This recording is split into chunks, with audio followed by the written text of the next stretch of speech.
আসসালামু আলাইকুম। দেশে এখন চলছে ইলিশ ধরায় নিষেধাজ্ঞা।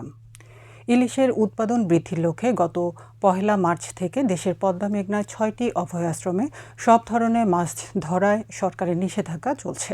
এই নিষেধাজ্ঞার মেয়াদ ৬০ দিন। এছাড়া গত ১৫ এপ্রিল থেকে বাংলাদেশের সামুদ্রিক জলসীমায় মাছ ধরায় নতুন নিষেধাজ্ঞা শুরু হয়েছে, যা চলবে ১১ জুন পর্যন্ত। অন্যদিকে বাংলাদেশ সরকার ইলিশ প্রজনন মৌসুমে অক্টোবর থেকে নভেম্বর ২২ দিন ইলিশ রক্ষায় নিষেধাজ্ঞা দিয়ে থাকে।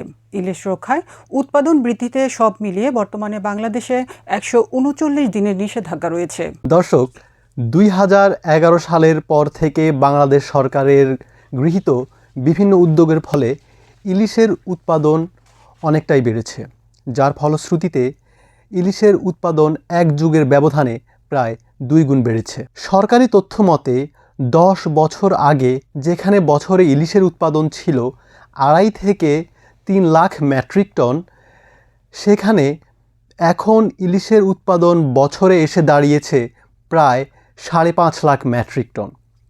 বাংলাদেশের জিডিপিতে ইলিশের অবদান ১% বা ৫০,০০০ কোটি টাকা।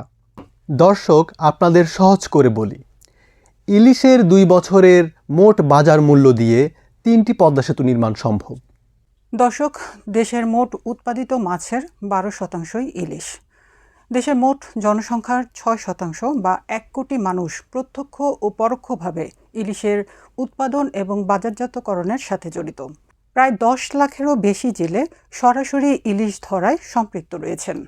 ইলিশের উৎপাদন বৃদ্ধিতে ৩ ধাপের ১৩৯ দিনের নিষেধাজ্ঞা চলাকালীন সরকার জেলেদের বিভিন্ন ধরনের সহায়তা দিয়ে থাকে। এরই অংশ হিসেবে সেলাই মেশিন বিতরণ, গরু ও ছাগল বিতরণ করা হয়। তাছাড়া খাদ্য নিরাপত্তার অংশ হিসাবে সরকারি উদ্যোগে জেলেদের মাঝে চালও বিতরণ করা হয়।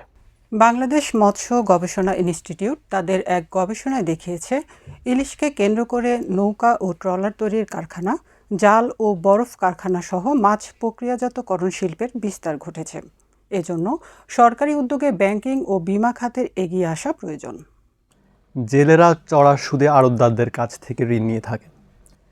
এক্ষেত্রে সরকারি উদ্যোগে ব্যাংকিং খাত এগিয়ে আসলে সুদের হার কমার পাশাপাশি ক্ষুদ্র উদ্যোক্তা তৈরি হবে বলেও গবেষণা থেকে জানা যায়। অপরদিকে নদী ও সাগরে ডাকাতি, চাঁদাবাজি, ঘূর্ণিঝড় ও ইঞ্জিন বিকল হওয়ার মতো ঘটনায় জেলেদের জীবন জীবিকার ক্ষতি হচ্ছে। এক্ষেত্রে সরকারি উদ্যোগে বিমা খাত এগিয়ে আসলে সাধারণ জেলেরা উপকৃত হবে। দর্শক, ইলিশ রপ্তানি বাংলাদেশের একটি আলোচিত বিষয়, কিন্তু পরিসংখ্যান বলছে মোট ইলিশ উৎপাদনের 0.6% বিদেশে রপ্তানি হয়। তার মানে ৫০,০০০ কোটি টাকার ইলিশের বাজারের মাত্র ৩০০ কোটি টাকার ইলিশ বিদেশে যায়। বিভিন্ন গবেষণা প্রতিবেদন বলছে, ২০১১ সাল থেকে ইলিশ ধরার উপর নানা ধরনের নিষেধাজ্ঞা আরোপের ফলে ইলিশের বার্ষিক উৎপাদন ২ গুণ বেড়েছে। ১ কোটি মানুষের জীবন জীবিকার প্রত্যক্ষ ও পরোক্ষভাবে ইলিশের সাথে জড়িত। সংশ্লিষ্টরা বলছেন, এক্ষেত্রে সরকারি সরাসরি উদ্যোগ এসব মানুষের জীবন ও জীবিকায় সত্যিকারের উন্নয়নে ভূমিকা রাখবে। দর্শক, আপনাদের মতামত সবসময় আমাদের কাছে অত্যন্ত গুরুত্বপূর্ণ। আমাদের ফেসবুক পেজকে ফলো দিয়ে এবং ইউটিউব চ্যানেলকে সাবস্ক্রাইব করে আমাদের সাথেই থাকুন। আঞ্চলিক বার্তা সংস্থা বাংলাদেশ বেতার কুমিল্লা কেন্দ্রের সাথে থাকার জন্য আপনাদের সবাইকে ধন্যবাদ।